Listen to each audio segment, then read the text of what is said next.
এটা খুবই ঠান্ডা, কারণ এটা হলো আইস। আইস আইস এখানে টয়লেটটাও আইস দিয়েই তৈরি। আরে ভাই, এর সিট কতই না ঠান্ডা। খুবই মুশকিল হবে এটা, আমার কাছে বসবার মতো জায়গা নেই। দরজা বন্ধ করো। এর বরফের দরজা 272 কিলো ওজনের। আর এটা হয়ে গেল। 24 ঘন্টা শুরু হচ্ছে এখন। জিমির সাথে কথা বলার সময় আমি নোটিস করলাম বরফের এপার ওপার দেখা যায়। আমি কিছু টেস্ট করতে চাই। এই জিমি, এটা দেখা যাচ্ছে? আমার পেছনটা ভিজে গেল।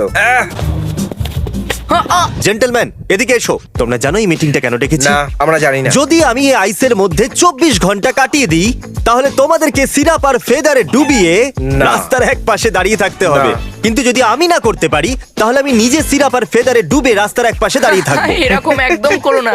আমার টিমে যোগদান করতে চাইলে ভেতরে চলে এসো। না, না, আমি সিরাপ কিনে নিয়েছি, আর ওটা আমার উপরে পড়বে না। শুধু এইটুকুনি, চলে যাও। ওকে বাইরে বের করতেই হবে, কারণ আমি আমরা পানিশমেন্টটা করব না, হ্যাঁ, এটা তো একদমই না। নিশ্চিত আমি করব না। আমি এটা জিমি, করছি তুমি না। বাইরে আসবে। তুমি হাঁটতে চলেছো, এখানে খুব গরম। জিমি, এখানে খুব গরম, তুমি ওখানে জমে যাবে। আমি জমে যাচ্ছি। ওর সাথে কথা বলে আমরা সাহায্য করছি। ও যত কথা বলবে তত গরম হবে। কি মনে হয় তোমার? ঝাড় দিয়ে সবকিছু ঢেকে দিই? জিমি আর কিছু দেখতে পাবে না। এইসব এই জন্য যাতে আমি দেখতে না পাই। হ্যাঁ। ও, আরে এটা তো থ্যাংক ইউ আমার ফ্রন্ট ডোরে ঝোপ রাখার জন্য। তোমার আমার হয়ে মনে গেছে? হয় এটা তোমার জন্য নাইস হবে।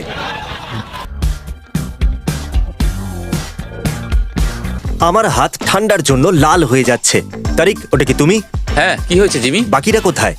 ওরা খাবার আনতে গেছে। এখনই তো শুরু হয়েছে। ওদের সবসময় খিদে পেয়ে যায়, জানোই তো। ও, তোমার কাছে গ্লাভস আছে হ্যাঁ, তারিক? ওগুলো গরমও। তোমার কি চাই? আমার মনে হয় তুমি জানো যে আমার কি চাই। ঠিক আছে, কিন্তু কাউকে বলবে না। তুমি আমার সত্যিকারের বন্ধু। গ্লাভসের জন্য থ্যাংক ইউ। হেই, একদম। 10,000 দেবো যদি আমাকে সাহায্য করো ও, তো। এটা তো খুব সোজা। আমার কাছে একটা স্পাই আছে, বয়েজদের কোনো ধারণাই নেই। শ্শ্।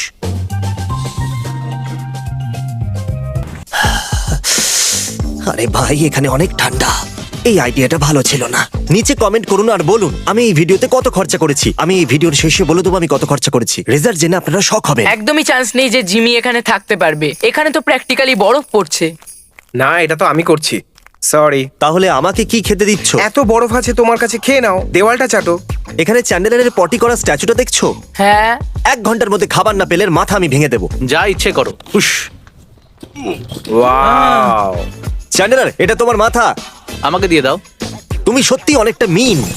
ওয়াও। জানো আমার কি খেতে ইচ্ছা করছে? প্যানকেক সিরাপের সাথে, যেমন তোমরা সিরাপের মধ্যে ডুবতে চলেছো। বুঝে গেছি। ঠিক আছে, প্যানকেক সিরাপের সঙ্গে। আরে আমি তো মজা করছিলাম, আমার প্যানকেক চাই না। তোমাকে আমি প্যানকেক আর সিরাপ দেবো। আর হ্যাঁ জিমি, আমি নোটিস করেছি যে তোমার ঠান্ডা লাগছে, তাই এই নাও জ্যাকেট, মজা করো। আমার পিঙ্কির জন্য পরে আফসোস হবে। এখন ঠান্ডা লাগছে না। তোমার খুব ঠান্ডা লাগছে, শুধুমাত্র ঠান্ডা তুমি সত্যি বলছো অনেকটা, না। কিন্তু সিট তো এখন ভিজে নয়। Thank you for the jacket, ঘোচু। Do you like pancakes? Hey Jimmy, এই হলো তোমার প্যানকেকস আর অনেকটা সিরাপ। ও আরে বাহ। অনেকটা সিরাপ। ও, তাহলে এটা আমার হ্যাঁ, জন্য। হ্যাঁ। ও আরে না, এটাতে কিন্তু সিরাপ নেই। হেই, এই নাও তোমার চামচ। গুড। ইয়ে ইয়ে। হেই, এই, তোমার এই। ঠান্ডা লাগছে, ওই, আমাদের গরম লাগছে। ওই। আমি এদেরকে জবাব দিয়ে Hey! খুশি করতে চাইছি না।